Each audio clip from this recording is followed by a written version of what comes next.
Kira-kira bisa nggak ya kita mengubah makanan pokok kita dari nasi menjadi singkong? Lalu, singkong dapat diolah menjadi apa saja ya? Pertanyaan-pertanyaan tersebut akan terjawab dengan video ini.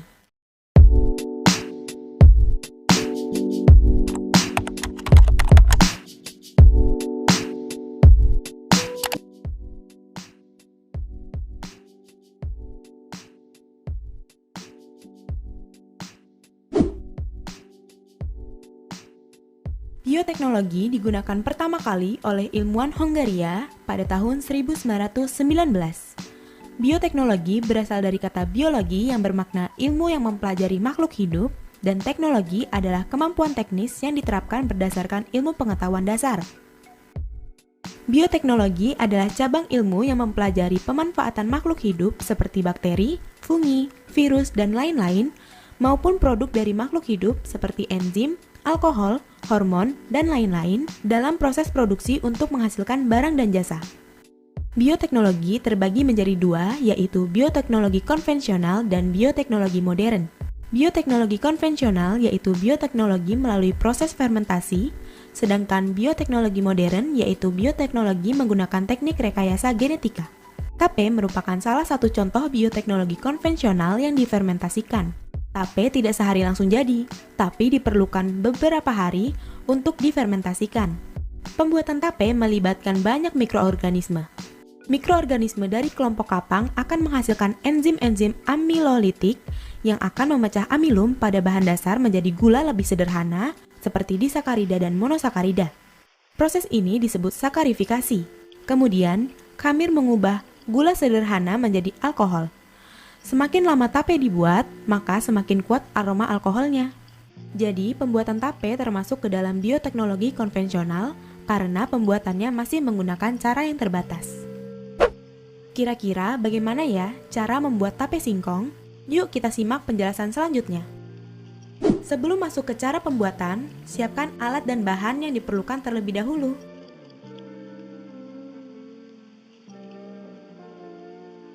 Pertama, siapkan sebuah wadah tertutup rapat. Boleh dialasi daun pisang. Lalu, pilih singkong dengan kualitas terbaik. Tanda singkong yang masih bagus adalah kulitnya masih berwarna merah muda keunguan. Kemudian, kupas singkong dan potong kira-kira sepanjang 5-10 cm. Cuci bersih dengan air mengalir ya. Selanjutnya, rebus singkong sampai matang kira-kira selama 20 menit. Cek kematangan dengan cara menusukkannya dengan garpu. Kalau tidak lengket, artinya singkong sudah matang. Jika sudah matang, tiriskan singkong. Haluskan ragi tape, simpan di dalam plastik, lalu gerus menggunakan punggung sendok sampai halus. Siapkan wadah, taburi alasnya menggunakan ragi dengan cara diayak. Tata singkong di dalam wadah tersebut, lalu taburi lagi dengan ragi tape. Lakukan sampai habis dan merata. Tutup wadah, simpan di tempat hangat, biarkan selama 2-3 hari. Inilah proses fermentasinya. Jangan buka toples sebelum 3 hari. Setelah 2-3 hari, bisa dicek apakah tape sudah jadi atau belum. Sesuaikan dengan selera ya. Semakin lama fermentasi, maka akan semakin asam tapenya. Jika ingin yang manis, buka wadah ketika sudah 2 hari. Hasilnya tidak terlalu lembek atau berair, tetapi tetap legit. Jika dijual, tape singkong ini berapa ya harganya? Dari pertanyaan itu, kita harus menghitung dan memikirkan dengan matang harga jual, modal, dan keuntungan yang akan kita dapatkan.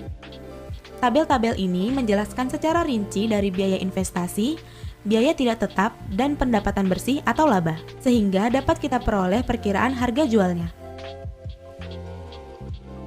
Dengan HPP yang diperoleh yaitu Rp2.971, maka harga jual dapat ditetapkan sebesar Rp5.000 per kemasan. Cukup ekonomis kan?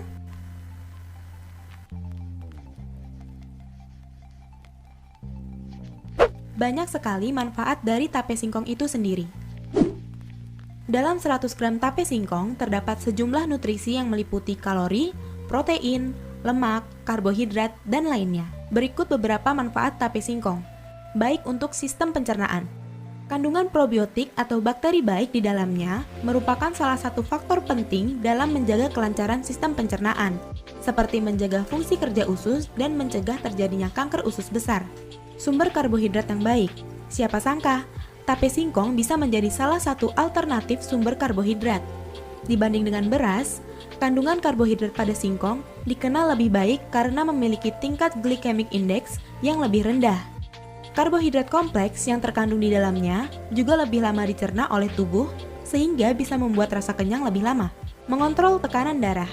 Kalsium di dalamnya memang dikenal sebagai salah satu mineral penting untuk menjaga kadar tekanan darah seseorang tetap normal. Peran kalsium di sini yaitu untuk membantu melebarkan pembuluh darah dan mencegah penyempitan pembuluh darah, sehingga risiko penyakit berbahaya dapat diminimalisir, mencegah terjadinya anemia. Kandungan mikroorganisme di ragi tape dipercaya dapat membantu meningkatkan produksi vitamin B12 dalam tubuh. Kandungan vitamin B12 dan kalsium juga memiliki peran penting dalam produksi sel darah merah, sehingga masalah anemia dapat dicegah. Manfaat tape singkong ternyata dipercaya bisa sembuhkan jerawat. Singkong jika difermentasi akan menjadi tape dan menghasilkan alkohol yang alami. Alkohol tersebut berfungsi untuk menetralisir lemak dalam tubuh yang menjadi salah satu penyebab jerawat. Jika banyak mengonsumsi tape, maka alkohol alami dalam tubuh akan menetralisir lemak yang berlebihan di kulit muka sehingga memperlambat bahkan mencegah timbulnya jerawat. Sumber nutrisi bagi tulang dan sendi. Mungkin banyak yang tidak menyangka jika tape singkong ternyata juga bermanfaat sebagai sumber nutrisi yang baik bagi tulang dan sendi. Kandungan kalsium dan fosfor di dalamnya berfungsi untuk menjaga kesehatan tulang dan sendi. Dengan begitu, resiko gangguan pada tulang seperti osteoporosis bisa diminimalisir. Membuang racun dalam tubuh. Siapa sangka, kudapan sederhana seperti tape singkong memiliki manfaat untuk menanggulangi masalah tersebut. Tape singkong diyakini mampu mengikat dan menghapus toksin atau racun yang biasanya berasal dari jamur atau yang dikenal sebagai aflatoksin. Keberadaan aflatoksin dalam tubuh bisa disebabkan oleh berbagai hal. Salah satunya adalah karena mengkonsumsi makanan fermentasi lain yang mungkin mengandung aflatoksin. Memelihara fungsi otak. Singkong juga dapat berpotensi untuk menjaga kinerja otak. Hal ini karena kandungan zat kolin yang terdapat pada singkong berfungsi efektif membantu proses kimiawi dalam sel saraf. Sehingga kandungan ini berperan penting mempertahankan membran sel dan meningkatkan memori dan menangkal radikal bebas. Membantu turunkan berat badan. Ilustrasi timbangan badan seseorang yang mengkonsumsi tape singkong cenderung akan merasakan kenyang lebih lama. Hal ini karena tape singkong mampu menghambat pelepasan grelin, yaitu hormon lapar yang memberikan tanda pada pikiran kita untuk makan sesuatu. Sehingga tape singkong juga baik dikonsumsi bagi penderita obesitas atau kelebihan berat badan. Menjaga otot dan syaraf. Tape singkong juga memiliki manfaat dalam menjaga otot dan syaraf dalam tubuh. Hal ini tidak lain karena tape singkong memiliki kandungan vitamin B1 atau tiamin. Kandungan ini dikenal baik dalam menjaga fungsi otot, syaraf, seperti kognitif otak, mencegah stres, serta meningkatkan daya tahan tubuh agar tidak mudah terinfeksi penyakit. Nah, kita kembali ke pertanyaan awal tadi. Kira-kira bisa nggak ya kita mengubah makanan pokok kita dari nasi menjadi singkong? Untuk menjawab pertanyaan tersebut, kita perlu mengetahui apa saja perbedaan antara beras dan singkong. Yang pertama kita bahas adalah perbedaan jenis karbohidrat antara singkong dan beras. Karbohidrat sederhana atau sering disebut sebagai gula sederhana adalah senyawa yang pada struktur kimianya mengandung satu atau dua molekul gula, yang termasuk karbohidrat sederhana adalah monosakarida dan disakarida. Sedangkan karbohidrat kompleks adalah jenis karbohidrat atau gula yang mengandung dua atau lebih molekul gula. Yang termasuk karbohidrat kompleks adalah oligosakarida dan polisakarida. Nasi mengandung karbohidrat sederhana. Karena bentuk molekulnya yang sederhana, maka karbohidrat pada nasi lebih cepat untuk diserap oleh tubuh, sehingga dapat dengan cepat meningkatkan kadar gula dalam tubuh dan lebih cepat menghasilkan energi. Namun, walau cepat diserap, karbohidrat sederhana akan cepat habis dan tubuh lebih mudah merasa lelah. Kemudian, tubuh akan merasa lapar setelah stok karbohidrat habis. Dengan demikian, akan sering makan dan terjadinya penumpukan karbohidrat dan terjadilah kegemukan. Sedangkan pada singkong terdapat karbohidrat kompleks, dengan jumlah molekulnya yang lebih banyak sehingga karbohidrat akan terserap lebih lambat. Sehingga energi yang dihasilkan akan berlangsung secara berkala. Dengan demikian, tubuh tidak akan merasa cepat lapar dan akan menghindari tubuh dari kegemukan. Namun, walau baik untuk tubuh, mengonsumsi makanan yang mengandung karbohidrat kompleks terlalu banyak dapat menyebabkan penumpukan karbohidrat dalam tubuh. Selanjutnya, mari kita bandingkan harga singkong dan beras. Harga singkong per 1 kg adalah 7-8 ribu rupiah, sedangkan harga beras per 1 kg adalah 13-15 ribu rupiah. Selanjutnya, untuk perbandingan gizi antara singkong dan beras dapat dilihat pada tabel.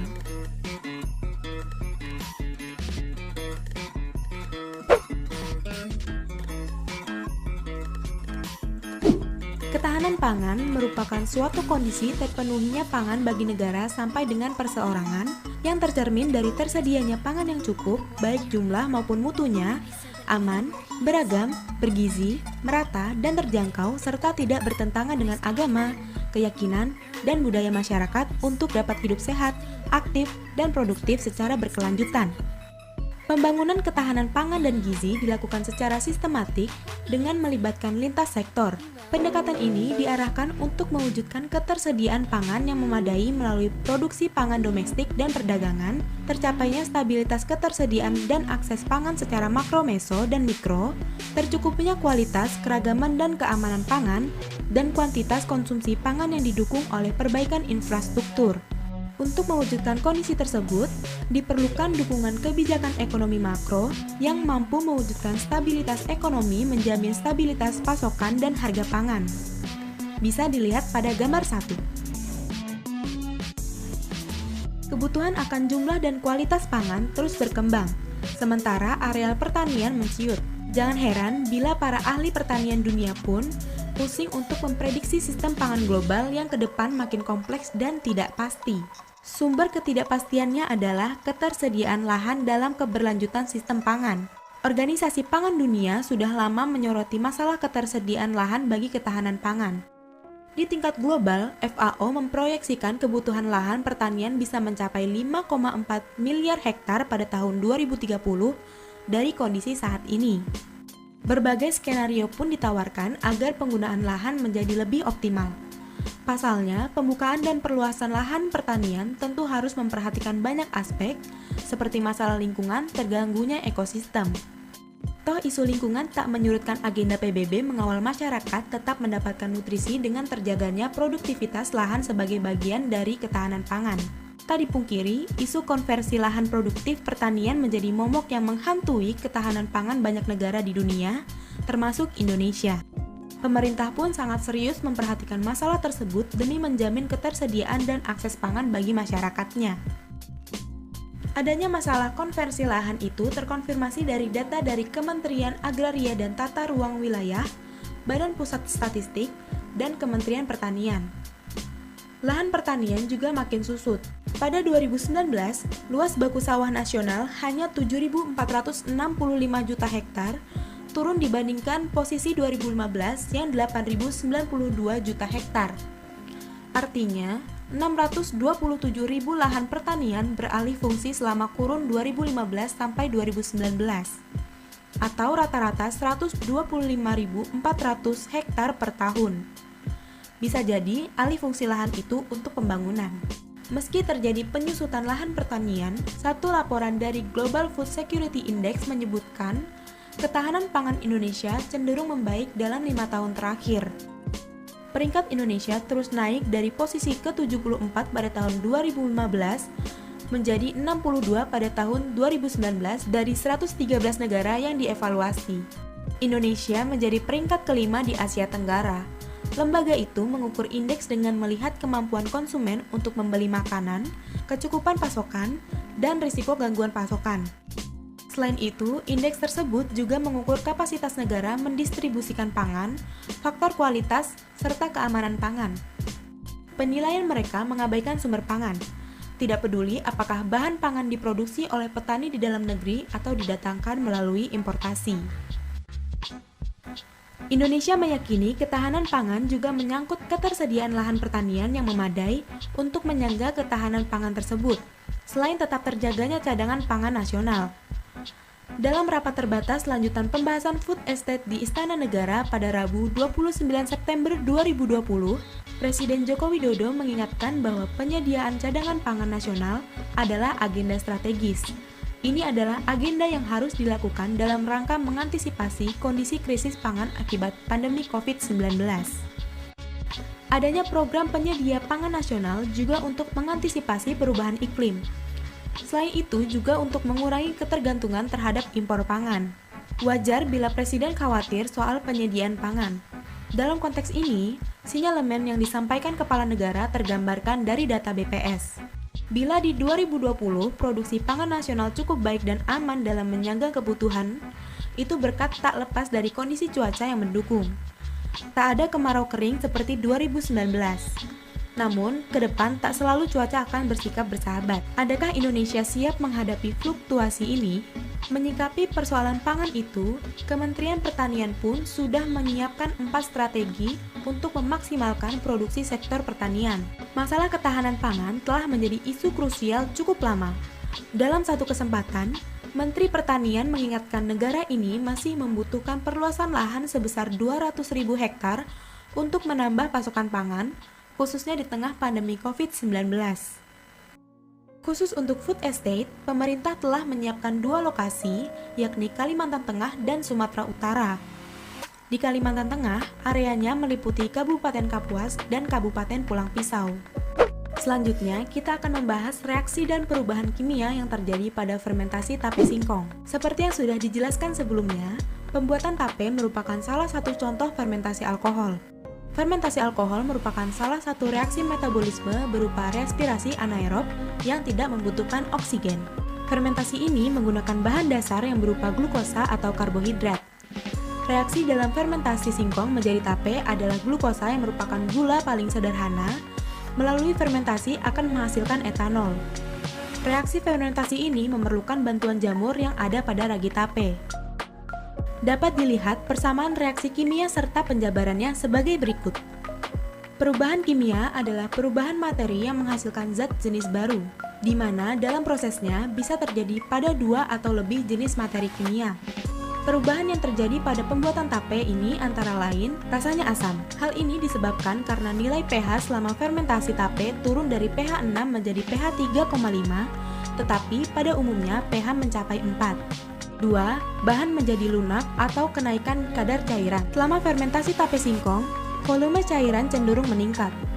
Hal ini disebabkan selama hidrolisa pati menjadi gula sederhana, perubahan sebagai gula menjadi asam organik dan alkohol, serta pembentukan ester terjadi pelepasan air. 3. Agak manis. Dalam pembuatan tape, ragi mengeluarkan enzim yang dapat memecah karbohidrat pada singkong menjadi gula yang lebih sederhana.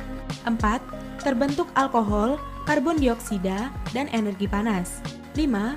Ditumbuhi kapang yang menyebar di permukaan tape. Kegagalan dalam pembuatan tape biasanya dikarenakan enzim pada ragi tidak pecah apabila terdapat udara yang mengganggu proses pemecahan enzim tersebut. Klasifikasi dan struktur morfologi jamur pada tape. Pada pembuatan makanan dengan proses fermentasi termasuk tape, membutuhkan suatu strater atau ragi. Di dalam ragi ini, terdapat mikroorganisme yang dapat mengubah karbohidrat menjadi gula sederhana, yang selanjutnya diubah lagi menjadi alkohol. Salah satu klasifikasi ilmiah mikroorganisme pada tape dapat dilihat pada tabel. Mikroorganisme yang berada pada ragi terdiri dari golongan fungi dan bakteri. Mikroorganisme yang berperan banyak dalam proses fermentasi tape terdiri dari golongan kapang dan kamir. Perbedaan utama antara kapang dan kamir adalah kapang mempunyai filamen, sedangkan kamir merupakan fungi sel tunggal tanpa filamen. Fungi dapat mensintesa protein dengan mengambil sumber karbon dari karbohidrat, sumber nitrogen dari bahan organik atau anorganik, dan mineral dari substratnya. Peranan mikroorganisme pada ragi dapat dilihat sebagai berikut.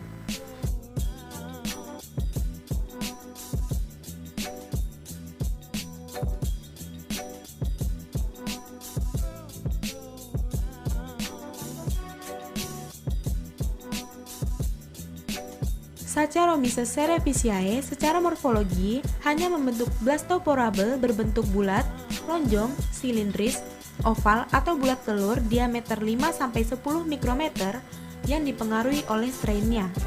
Berkembang biak dengan cara membelah diri melalui budding cell. Saccharomyces cerevisiae adalah organisme bersel tunggal atau eukariotik yang tumbuh baik pada suhu 30 derajat Celcius dan pH 4,8. Beberapa kelebihan mikroorganisme ini cepat berkembang biak, tahan terhadap kadar alkohol yang tinggi, tahan terhadap suhu yang tinggi, mempunyai sifat stabil, dan cepat beradaptasi dengan lingkungannya. Mikroorganisme ini berkembang biak dengan cara pertunasan multipolar, pembelahan tunas, dan pembentukan askospora. Untuk melengkapi jawaban dari pertanyaan awal, yaitu kira-kira bisa nggak ya kita mengubah makanan pokok kita dari nasi menjadi singkong? Simak penjelasan berikut. Sejak zaman dulu, memang masyarakat Nusantara telah memilih makanan pokok yang sama, yaitu beras. Hanya sedikit yang mengonsumsi pangan selain beras sebagai makanan pokok. Masyarakat yang sampai sekarang tetap mengonsumsi makanan pokok selain beras adalah penduduk di Lembah Baliem, Papua. Makanan pokok mereka adalah ubi jalar. Terkadang, masyarakat Indonesia masih berpikir apabila makan tanpa nasi sama dengan tidak makan. Berbagai kajian penelitian menunjukkan adanya pergeseran jenis konsumsi pangan pokok dari non-beras menjadi beras. Fakta ini memberikan indikasi peranan beras dalam menyumbang energi semakin penting dan dominan dibandingkan pangan sumber karbohidrat lainnya. Tingginya peranan beras dalam konsumsi pangan penduduk Indonesia antara lain disebabkan oleh cita rasa beras sesuai dengan selera masyarakat. Beras memiliki nilai sosial tinggi dalam kehidupan masyarakat, dan beras merupakan sumber karbohidrat yang cukup tinggi dan harganya relatif murah. Kondisi tersebut telah menyebabkan beras sebagai sumber energi sulit untuk digantikan dengan bahan pangan lain. Kemajuan pertanian tercapai saat Indonesia mampu swasembada beras pertengahan tahun 1980-an. Bahkan pada 14 November 1985, Presiden Soeharto memperoleh penghargaan dari Organisasi Pangan Dunia (FAO) karena sebagai sebuah negara yang jumlah penduduknya banyak, ternyata Indonesia mampu mencukupi sendiri kebutuhan makanan pokoknya. Namun pada akhirnya, ternyata bangsa ini tidak mampu lagi memenuhi kebutuhan makanan pokoknya. Kekurangan beras memaksa pemerintah harus melakukan impor beras dari negara lain seperti Vietnam dan Thailand. Berdasarkan grafik produksi padi, dapat diketahui bahwa produksi beras dalam negeri selalu mengalami kenaikan setiap tahunnya. Sementara itu, jumlah beras impor cenderung fluktuatif, kadang mengalami kenaikan, kadang juga mengalami penurunan setiap tahun. Permintaan terhadap beras impor yang cukup tinggi, sedangkan tingkat perekonomian keluarga yang rendah dan tingkat kemiskinan tinggi, menyebabkan pemerintah saat ini menggalakkan bahan makanan pokok pengganti beras seperti singkong, jagung, dan